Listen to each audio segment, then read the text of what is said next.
한 주 기업 뉴스 리뷰 주간 기업 기상도입니다. 세수 부족에도 이달 말 끝날 예정이던 유류세 인하 조치가 어려운 내수 고려에 폭을 줄여 2달 연장됐습니다. 또 수출 기업들은 불안한 국제 정세가 부담이었던 한 주, 맑고 우린 기업 찾아 이번 주 기업 기상도 출발합니다. 먼저 현대자동차입니다. 실적과 인도 상장 2개의 호재로 뜬 한 주였습니다. 전기차 시장 둔화에 비수기 겹쳤지만 3분기 42조 9천억대 매출에 3조 6천억 영업이익 냈습니다. 매출은 3분기만 놓고 보면 역대 최대, 영업이익은 작년보다 조금 적지만 장사 못한 게 아니라 북미 보증 연장 조치 따른 충당 부채 때문입니다. 현지 2위인 성장시장 인도에선 현지 법인을 인도 증시에 상장했는데 공모액 4조 5천억 원의 인도 최대 기업 공개였습니다. 현대차만이 아닙니다. 기아 역시 호실적의 K방산 호재업은 현대에로템까지 불경기 속에 가장 두드러진 기업 아닌가 합니다. 이번엔 음원유통사 YG 플러스 보시죠. 블랙핑크 로제 덕에 주가가 훌쩍 뛰었습니다. 세계적 스타 브루노 마스와 함께 젊은 층이 즐기는 벌주게임 담은 노래가 큰 인기 얻어 음원 유통하는 YG 플러스 주가가 초반 연이틀 상한가에 강세 이어졌죠. 국내는 물론 글로벌 다운로드 플랫폼 스포티파이 1위에 미국 빌보드 차트 호조까지 예상돼 기대가 모아진 건데 대주주 YG 엔터테인먼트 주가도 덩달아 강세였습니다. 다만 양현석 총괄 프로듀서 수사에 실적 전망을 인 YG 엔터테인먼트는 증권가에서 유보적 견해가 우세합니다. 이제 흐린 기업입니다. 고려아연부터 보시죠. 현 경영진이 법정에서 2연승했지만 공격 측인 영풍, MBK는 공세를 늦추지 않고 있습니다.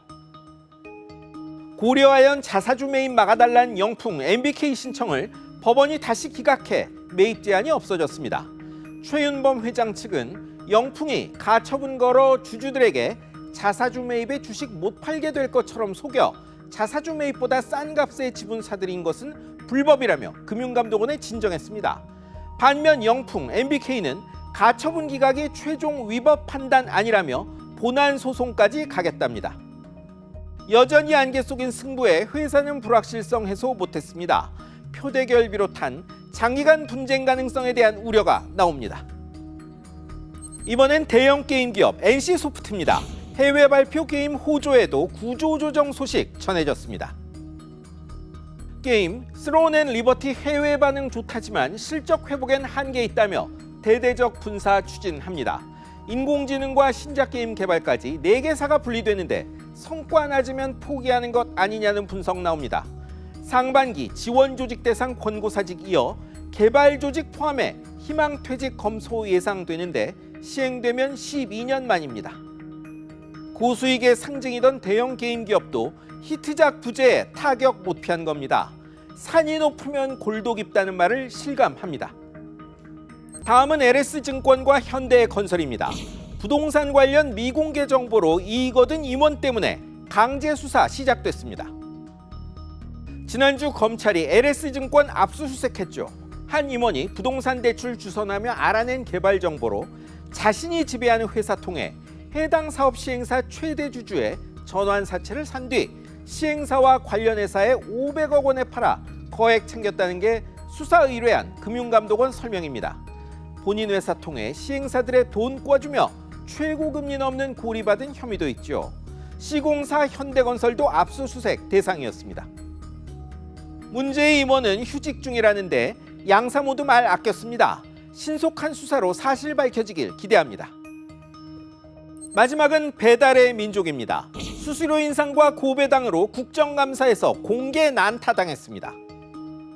최근 배민이 가입 음식점에 값을 타사보다 높게 하면 안 된다는 최혜 대우 요구로 경쟁당국 조사받는다고 전해드렸었는데요. 국감에서 이 문제와 수수료 3%포인트 인상이 집중 공격받았습니다. 경쟁사가 먼저에 따라했다는 해명도 안 통했죠. 작년 순이익이 83%나 들어 5천억 원대였는데 독일 대주주가 4천억 원대 배당받은 점도 공격 포인트였습니다. 배달의 민족 아닌 게르만 민족 아니냐는 비판이 나온 이유인데요.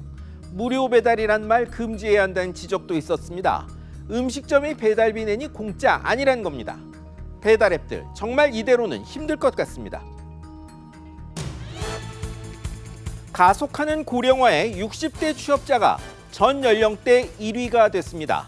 정부 공무직 정년 연장 검토 소식도 전해졌죠. 출산율 높이는 것도 중요하지만 그 사이를 메울 고령 인력 활용도 시급해졌습니다. 지금까지 주간 기업 기상도였습니다.